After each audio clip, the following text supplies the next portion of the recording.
Speaker sir, first of all, I'd like to appreciate the honourable member for recognizing the growth that has been happening in the civil aviation industry, especially in the last 10 years with the growth in infrastructure. And he has also mentioned about the aircraft orders that we have, which is highest in the world. We have up to the tune of 1150 aircraft orders that are pending yet.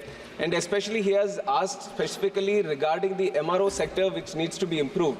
And on behalf of the NDA government, and also the vision of Honorable Prime Minister has also been not just to improve the infrastructure regarding the airports and airlines, but also to improve the MRO sector that is there in the country. And one historic decision has been taken regarding this, sir, where the inverted GST, which covers the components and the MRO services that is there.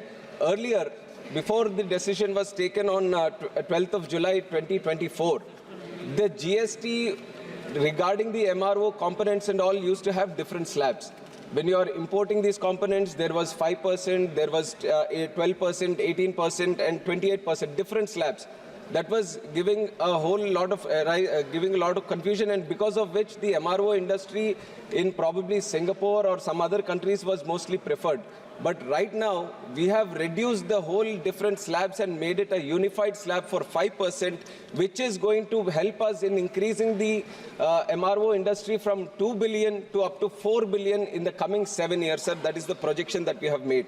And other than that, in the budget also, I am very thankful to the Honorable Finance Minister, who has also recognized that the MRO sectors needs a lot of push, and there is a lot of potential here. And because of which, in the Union Budget 2024-25, the Finance Minister has also given an assurance that the period for export of goods imported for repairs has been extended from 6 months to 1 year. And also the time limit for re-import of goods for repairs under warranty has been extended from 3 years to 5 years. These are some of the specific industry recommendations that have come from the MRO, sir. The government has heard them. The government has ensured that they be brought into the policy. And now, since we have done all these things, through the GST and through the budget also, we have done these specific things for the MRO. So that is definitely going to improve the MRO business in the country. And the projection, like I've said, sir, is from $2 billion to up to $4 billion in the coming 7 years that we are projecting. That if we want to improve the MRO sector in the country, it is not just about creating the infrastructure, but also skilling it with the right amount of talent pool from the country also. And the government has taken several initiatives regarding this, sir. Government has already set up a policy under Civil Aviation Requirements 147, training by MROs for up to 200 aircraft maintenance engineering schools, which are imparting 300 hours of practical training for mechanics to bridge the gap between supply and demand.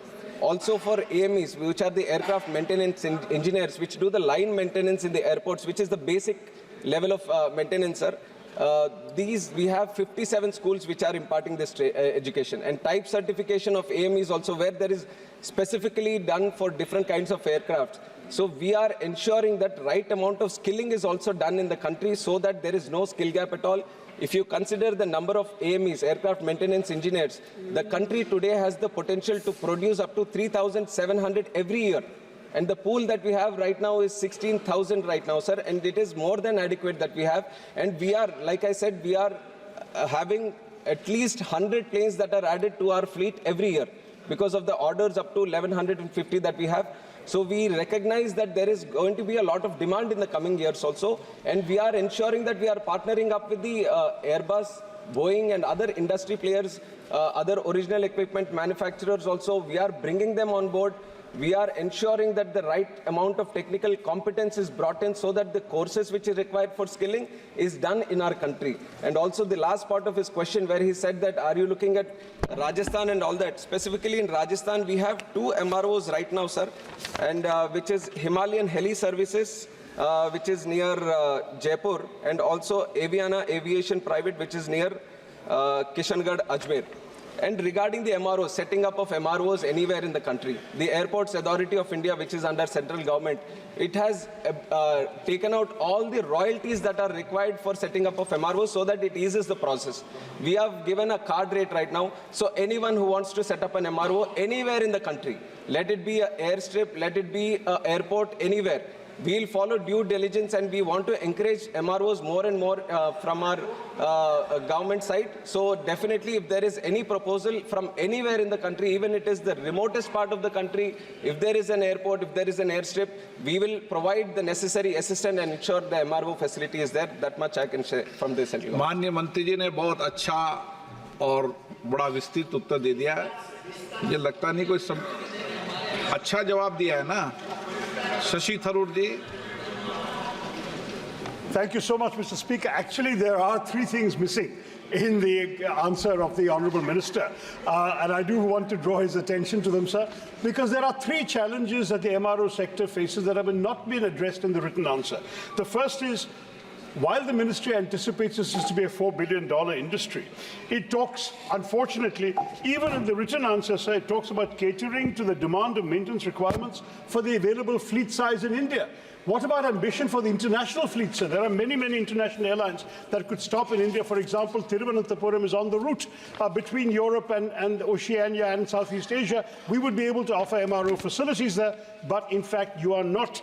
Our standards in India are not recognized by the European authorities, and therefore we are not able to integrate. We need to harmonize our regulatory system to meet the global standards. Secondly, sir, that as my honourable colleague Dushyant has mentioned, the industry has not been integrating well into established value chains that involve the OEMs, and this is creating a problem with internationally recognized airline operators and globally recognized MRO entities. And the third concern, sir, is you've mentioned various incentives, but you've said nothing about whether we can include MROs under production-linked incentives, the PLI scheme of the government. The Parliamentary Standing Committee on Commerce has tabled a report last year saying that the PLI scheme should be extended to the MRO, but you have been silent on that in your answer, Mr. Minister. Thank you, Mr. Chairman. Oh, one more thing, sir. Thiruvananthapuram, as I said, is such an ideal location, but we hear that the Air India MRO hangar there, they are apparently planning to exit from there. What incentives can you offer so that existing hangars survive rather than only opening new ones? Sir, the honourable member has mentioned three different points, and the first one is regarding harmonizing with the international bodies, and especially as mentioned about EASA, which is the European equivalent of DGCA, which is there with us, and FAA, which is the American equivalent of DGCA. And I don't agree with him totally, sir, when he says that we are not harmonizing with these international bodies, because we understand when we are setting up these MRO facilities, it is not just for the airlines that are there, Indian airlines in the country also. MRO, we want to create the atmosphere where international airlines also come and access our facilities. And for that, we are harmonizing, we are encouraging our MRO facilities to harmonize their regulations with the EASA, European body, and also the FAA. So it is a work in progress. And I have also mentioned that Boeing and Airbus, they are also into this MRO sector. So when these international bodies come into play, definitely they bring in all the regulations which are recognized globally. So definitely your point is well taken, but I don't totally agree when you say that we are not working in that direction. It is a work in progress. It is definitely doing. And also, other than that, sir, the PLI scheme. And I'm happy that the member acknowledges that PLI is a very good scheme which this NDA government has started under the leadership of Prime Minister Modi ji. And definitely we take that, we have got the recommendation through the committee also. And definitely wherever this PLI incentive has been introduced to any sector, there has been observation of huge growth potential.